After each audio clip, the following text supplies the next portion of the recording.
J'ai des trous dans les mains, ainsi que dans les pieds.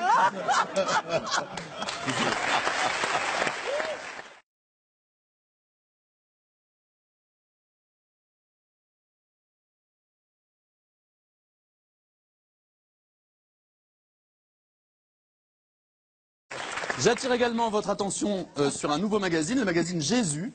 Alors qu'est-ce que c'est que cette blague? Bah déjà, c'en est pas une, hein. C'est un magazine réel, en feuilles satinées, gros grammage, et affiché en kiosque au prix de 10 €.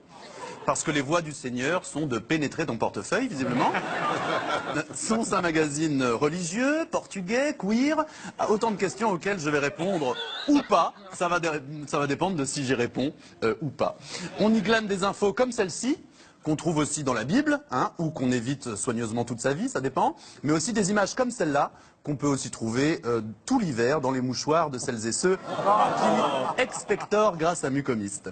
J'ai regardé les crédits en couverture pour comprendre, et là, Dieu m'est témoin, j'ai lu « Rédacteur en chef, Pascal Obispo ». Mais c'est autorisé par le Vatican, ça? Il a validé, Pie XII?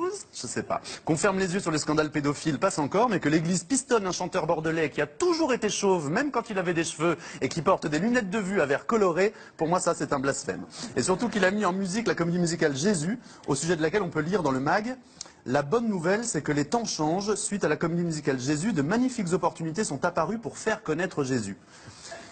Et c'est cocasse parce que moi, dans la formule « les temps changent », j'entends plus une notion d'émancipation de la pensée, plutôt qu'une notion de « tiens, si on prenait des billets pour aller écouter chanter la Bible au Zénith de Dijon ».